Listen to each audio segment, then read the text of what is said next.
sudah bersama senior saya. Boleh memperkenalkan dirinya, kakak? Oke, baik. Perkenalkan, nama saya Ivonita. Saya rescuer pemula, masuk di tahun 2020. Baik kak, di sini saya izin bertanya-tanya. Untuk bisa diceritakan nggak awal mula Kak Ivon bergabung di Basarnas? Ya, jadi dulu awal mulanya itu ada poster perekrutan Basarnas di grup kuliah. Jadi saya coba untuk masuk Basarnas dan memang kebetulan cita-citanya mempunyai pekerjaan yang langsung berhubungan dengan masyarakat dan pekerjaannya itu juga mulia dan mendapatkan kebaikan di dunia dan akhirat gitu. Jadi alhamdulillah bisa masuk. Iya, berarti tujuannya Mbak Ivon ini mulia sekali ya, teman-teman. Baik kak, untuk pertanyaan yang kedua, apa arti menjadi seorang ASN di Basarnas bagi kakak sendiri?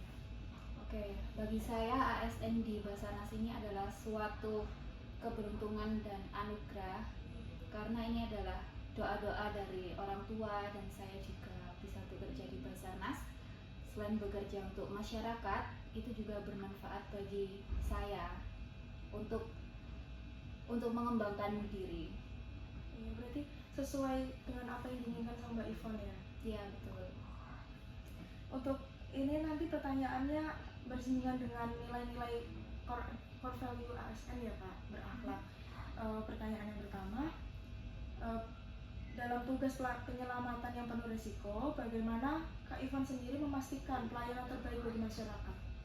Oke, untuk resiko di masyarakat, bagaimana kita memanagenya saat operasi SAR, itu kita berkolaborasi dengan instansi setempat. Jadi contohnya seperti TNI, Polri, atau pemerintah daerah untuk mengamankan masyarakat di sekitar area operasi SAR. Di luar itu juga kita saat melaksanakan operasi SAR itu mentaati SOP dan memakai APD sesuai dengan peraturan gitu, agar tetap safety. Berarti yang masalah safety ini yang diutamakan gitu ya Kak? Betul. Oke. Untuk pertanyaan yang kedua berhubungan dengan akuntabel, yaitu apa tantangan menjaga integritas ketika dihadapkan pada tekanan di lapangan? Nah, ya, ini adalah pertanyaan yang cukup menantang karena saat kita berada di lapangan itu tantangannya adalah yang pertama adalah medan tugas dan juga masyarakat, karena kita bersinggungan langsung dengan masyarakat. Dan untuk di medan tugas sendiri itu tantangannya adalah cuaca, lalu setelah itu adalah lingkungan sekitar seperti itu, dan juga untuk mengamankan masyarakat itu kita bekerja sama dengan TNI, Polri, dan pemerintah daerah setempat yang seperti yang saya bilang tadi. Baik. Oke, kita lanjut lagi untuk pertanyaan yang ketiga tentang kompeten. Keahlian apa saja yang wajib dimiliki seorang ASN Basarnas, Kak? Oke, untuk ASN Basarnas sendiri itu kita dari awal sudah dibekali melalui Latdas, pelatihan dasar. Itu kita diperkenalkan seperti penyelamatan di air, di ketinggian, di gunung hutan, dan juga di area terbatas dan juga yang lainnya. Jadi kita sebagai ASN Basarnas itu mempunyai kemampuan di segala medan tugas. Harapannya seperti itu. Berarti ASN Basarnas sendiri ini udah beda ya sama ASN lainnya, karena kita dibekali sama kemampuan khusus ya Pak? Ya, di segala medan. Untuk pertanyaan selanjutnya berhubungan dengan harmonis. Apa pengalaman berharga ketika kerjasama tim menjadi kunci keberhasilan misi?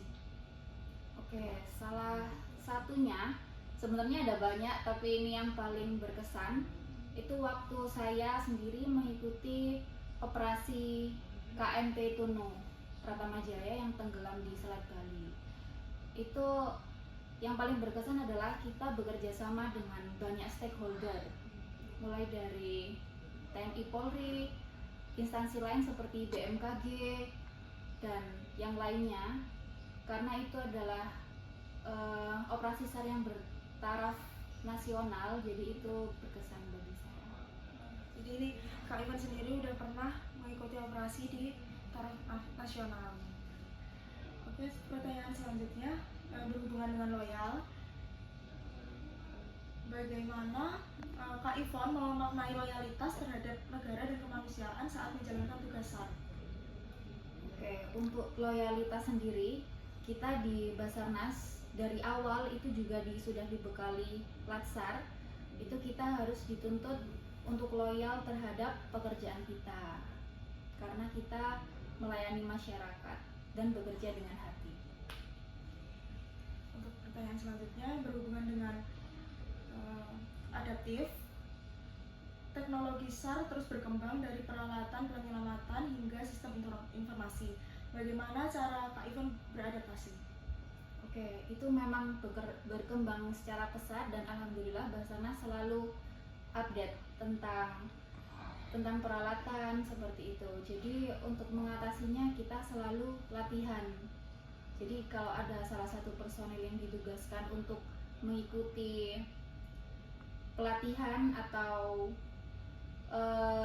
diklat lanjutan, itu waktu di kantor selalu refresh dan itu harus diikuti oleh semua pegawai. Jadi melalui refresh tersebut kita jadi tahu apa sih yang baru di Basarnas untuk menunjang operasi SAR. Untuk pelatihannya sendiri Kak, itu kira-kira jangka waktu berapa tahun sekali atau berapa bulan sekali?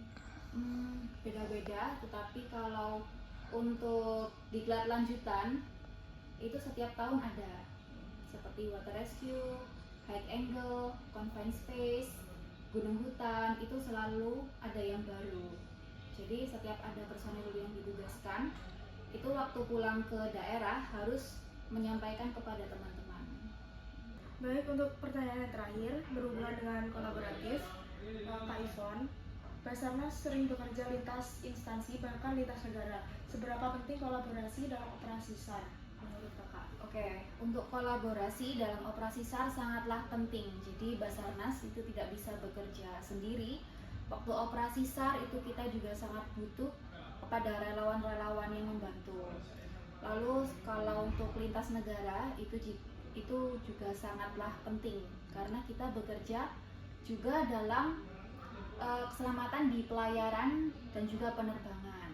Dan Indonesia ini banyak warga negara asing yang berkunjung. Jadi itu sangatlah diperlukan kalau kita berkolaborasi juga dengan instansi luar negeri. Jadi sangat penting kolaborasi antara instansi daerah, luar negeri, dan juga relawan setempat. Baik Kak, ini untuk pertanyaan yang terakhir sekaligus pertanyaan penutup. Apa pesan dari Kak Ivon sendiri buat generasi selanjutnya yang ingin menjadi ASN Basarnas? Oke, pesan saya yaitu tetap semangat dan tetap berlatih. Gunakan masa muda kalian dalam hal yang bermanfaat. Baik, sekian podcast kita dengan Kak Ivon. Bila saya ada salah kata, saya mohon maaf. Wassalamualaikum warahmatullahi wabarakatuh.